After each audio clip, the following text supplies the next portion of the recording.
ఇక డీటెయిల్స్ చూస్తే ఆయన ఒక ప్రభుత్వ కంటి వైద్యుడు. పేద ప్రజలకు నిస్వార్థ సేవ చేస్తానంటూ వృత్తిని చేపట్టిన వ్యక్తి. కానీ ప్రైవేట్గా దందా చేసుకుంటూ పేదోళ్ల జేబులకు చిల్లు పెడుతున్నారు. ఆ టెస్ట్ ఈ టెస్ట్ అంటూ అందిన కాడికి దోచుకుంటున్నాడు.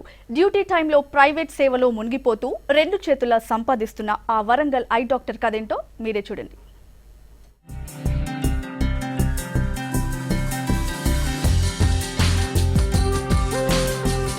ఇది వరంగల్ జిల్లాలోని ప్రభుత్వ ప్రాంతీయ నేత్ర వైద్యశాల. ఇక్కడికి నిత్యం వందలాది మంది రోగులు కంటి పరీక్ష కోసం వస్తుంటారు. ప్రైవేట్ ఖర్చులు భరించలేని అందరికీ ఇదే పెద్ద దిక్కు. అలాంటి ఈ హాస్పిటల్లో ఇదిగో ఇక్కడ కనిపించే ఈ ఆప్తాలిక్ ఆఫీసర్ వైద్య వృత్తికే అన్యాయం చేస్తున్నాడు. ఈ డాక్టర్ పేరు శకిలం శ్రీనివాస్. తన దగ్గరకు వచ్చే రోగులకు ఉచిత సేవలు అందించాల్సింది పోయి తన పర్సనల్ ఆప్టికల్ షాప్కు రమ్మని చెబుతున్నాడు.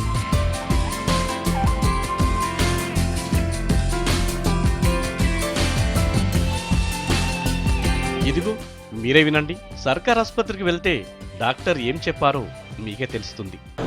గవర్నమెంట్ హాస్పిటల్ అక్కడ చూయించుకున్నా ఇక్కడికి రాశారు. మనకు ప్రైవేట్ అని తెలియదు. ఇక్కడికి వెళ్ళమనే అడ్రస్ ఇస్తే వచ్చేసాం. నిత్యం వందలాది మంది రోగులను శంకర్ పరీక్షిస్తాడు. అయితే ఈయన చూసిన తర్వాత వారికి కళ్ళజోడు సంబంధించిన ట్రీట్మెంట్ ఇవ్వాలి. కానీ శ్రీనివాస్ మాత్రం రోగులను పక్కనే ఉన్న తన ఆప్టికల్ షాప్లో మళ్లీ పరీక్షించి మీకు ఫలానా అద్దాలు అవసరమంటూ వారి దగ్గర అందిన కాడికి దోచుకుంటున్నాడు.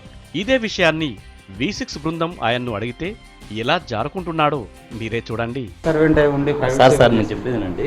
చెప్పండి రామ్మా, పని చేసుకోండి మమ్మ.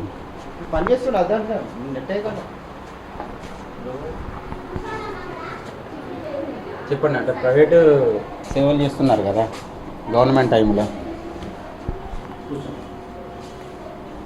మళ్లీ ప్రభుత్వ ఆసుపత్రికి వచ్చి రోగులను పరీక్షిస్తున్న డాక్టర్ శ్రీనివాస్ను డ్యూటీ సమయంలో ప్రైవేట్ సేవలేంటని ప్రశ్నిస్తే అప్పుడు ఇదే తీరు.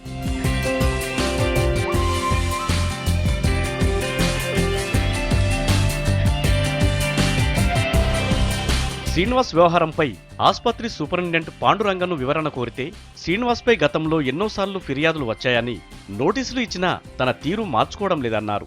ఇక ఆయనకు వార్నింగ్ కూడా ఇవ్వడం జరిగింది. వాళ్ళ యూనియన్ కూడా వార్నింగ్ ఇచ్చిన నేను, బాబు మీ రెస్పాన్సిబిలిటీసే, ఇక్కడ నుంచి ఇట్లా చేస్తే మరి మీకు ఇంకా షిఫ్టింగ్ సేమ్ విజన్కే షిఫ్ట్ చేస్తాను నేనని చెప్పిన. చూశారుగా, ప్రభుత్వ సర్వీస్ అందించాల్సిన డాక్టర్ ఏ విధంగా ప్రైవేట్ సేవ చేస్తున్నారో. ఇటు సర్కార్ దవాఖానకు వచ్చిన రోగులను తన ఆసుపత్రికి తరలించుకొని క్యాష్ చేసుకుంటున్నాడు. స్పందించి చర్య తీసుకోవాల్సిన ఉన్నతాధికారులే తేలిగ్గా తీసుకుంటున్నారు.